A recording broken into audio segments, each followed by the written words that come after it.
What is prophetic preaching? I'd like to at least offer up three suggestions from the book of Isaiah. One is judgment, two is calling, and the third is hope. In the text of Isaiah, it opens up in Isaiah 1 and 2 especially, talking about the way that Israel has constructed its social life. They have become a people of bloodshed. God had given them this garden, was the metaphor that's used, and instead of using that for everyone to flourish, they have made it into a place full of stones. And they have lived lives of violence, of greed. They have trampled the weak and the poor underfoot. The orphan and the widow, the slave, and the immigrant are all taken advantage of. And so Isaiah begins with this vision of truth speaking to power, calling into question the way that our social arrangements have become very destructive for people. And that includes those who are the most vulnerable in society, but it's also the realization that those who are in the power are also, in some sense, entrapped, enslaved in this system of economic oppression and power. And so Isaiah begins to speak a word of judgment. Sometimes we often talk about prophetic speech as this true speaking of power, but the way that we have often constructed that is sort of this ranting and venting anger. And that really what we are there to do is to deconstruct or destroy everything that has been destructive. And certainly, we want to confront those structures that are oppressive and destructive of life. But the frustration and the anger that is voiced is not necessarily Isaiah's own frustration and anger, as much as it's God's frustration and anger. This frustration and anger is not so that Israel will be destroyed, but it is this frustration that is born out of compassion for the creation. That God hates seeing these destructive patterns in the life of Israel and wants to change direction, to reorient them to a new way of life, a new way of being in the world that will allow everyone to flourish. And so judgment is an extremely important part of prophetic preaching and speech, but the way that we go about it is equally important. If, for instance, we speak out about violence in the culture, but we do it so with words that are, in a sense, some kind of violence against the people that we are speaking to and for, well, then how are we any different than that which we are confronting and calling into question? So even though prophetic speech and preaching is all about, in some sense, speaking truth to power, the position and from the way in which we speak is just as important. So if that judgment is not spoken in love, in compassion, then we have to question whether it's really truly prophetic speech. Another piece that the story of Isaiah unfolds is in Isaiah 6. That beautiful passage where Isaiah is in worship in the temple and is captured by this vision, smoke filling the temple, the train of the robe of God who is seated high on the throne. In other words, this God is king over all creation, and Isaiah is in the presence of this powerful being. And in response to that, Isaiah says, "Woe is me, who am I? Woe is me, I am a person of unclean lips, and I live among a people of unclean lips." Although judgment has been rendered against Israel in the first couple of chapters, and it begins to unfold about the ways that that's going to affect Israel's life in negative consequences, Isaiah doesn't seem to have caught on to the vision that he's also included in that judgment. In Isaiah 6, it finally dawns on him. He is a person of unclean lips also. He's part of the problem. He has benefited from the way that society has organized and regulated itself. He has become one who benefits from this society and from those who have been oppressed and marginalized. And even though he may not be directly responsible for public policy, he has been part of that society that's allowed it to live in the way that it is. And so he confesses, he laments the brokenness, he confesses his own sort of complicity, his own responsibility in living in a different way than what they have been living, and also confesses and laments that for his community as well. He confesses that not only is he a person of unclean lips, but he lives among a people of unclean lips. In other words, they have claimed to be a people of God, and yet by their very lives have contradicted their speech. God is a God of life, and yet they have been a people of death. And so confession and lament is very much part of prophetic speech.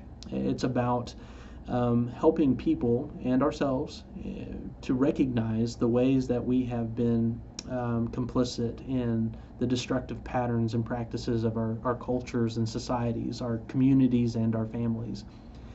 And out of that experience of confession and lament comes this experience of purification, where the coal taken by the angel from the fire, from the altar, is touched to Isaiah's lips. And this is a symbol of purification, that there's this bringing back together of speech, of being, and of action.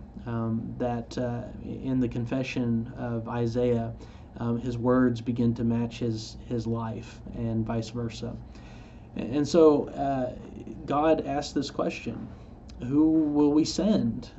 Who is going to go and speak for us? And Isaiah responds, "Here am I, send me."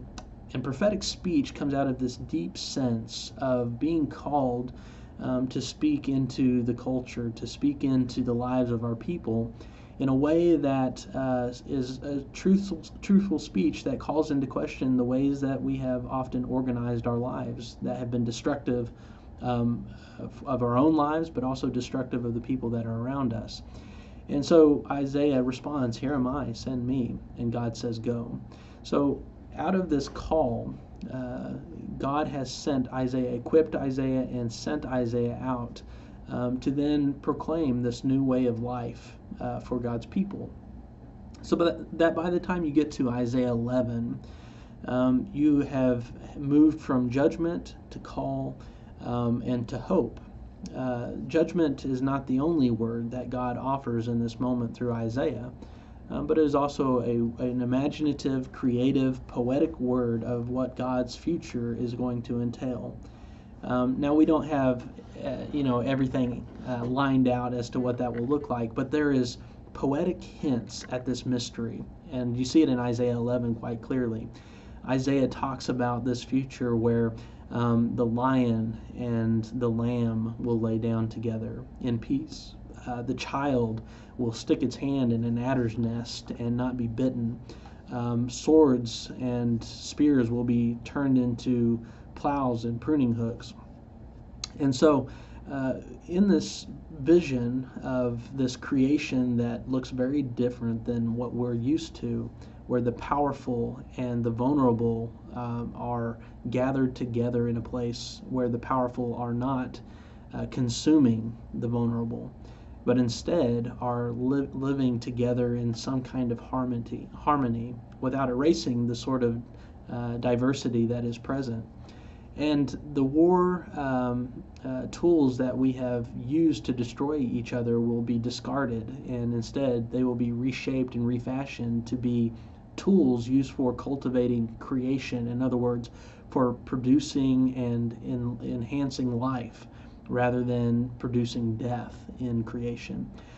This vision of hope is yes, it is a future reality that has not fully been realized in the present, but I don't think that prophetic speech just leaves it in the future, as if all we have to do is just kind of hold on and wait till we get to that future reality, and then everything's going to be all right. But that invitation, that vision of what the future might entail, is an invitation to begin to live into that future here and now. So that we are moved from judgment, from these deathly practices of division, of nationalism, of living in ways that are hoarding resources so that only a few have the access to the resources and others don't. All those kinds of destructive practices of community begin to be shaped in a different way so that life can happen for everybody in community. Life can flourish. Life can be blessed. Shalom, God's peace, would be enacted and embodied in this community. And so, although this is a future vision, this has not yet come fully to pass. This is an invitation where God is pulling us, drawing us into this future and saying, well, look, it doesn't have to be like this old creation. There's a new creation. There's something new that I'm doing in the present. And especially as Christians who believe that Christ is God incarnate, coming down into our darkness, into our midst, and in a sense, grabbing hold of God's future and pulling it right into our present. And that by the Spirit, this new creation, this resurrection way of life is not just a future hope, but also, in some sense, a present reality that is beginning to unfold through the life of the church. That we are called as preachers, prophets, to make this hope-filled vision present before us through the Spirit. And so prophetic speech, although it talks about judgment, it talks about the ways that our lives have become destructive, ultimately the purpose is to then begin to bring this hope-filled vision of God's future, of what God is unleashing in our midst, and beginning to embody that as a community here and now, so that the whole world can see the abundance of life that comes from this, the flourishing of life, and how the divisions that have often separated us, Jew and Gentile, male and female, slave and free, Greek and Scythian, how all those kinds of superficial divisions have become diminished, and that we are able to live in life together as a foretaste of the kingdom of God becoming present here and now. And so that's what prophetic speech is all about, both calling into question the deathly practices, recognize our own kind of complicity, confessing and lamenting that brokenness and our participation in it, and then being reoriented towards a new way of living that reflects God's life-giving character through the power of the Spirit.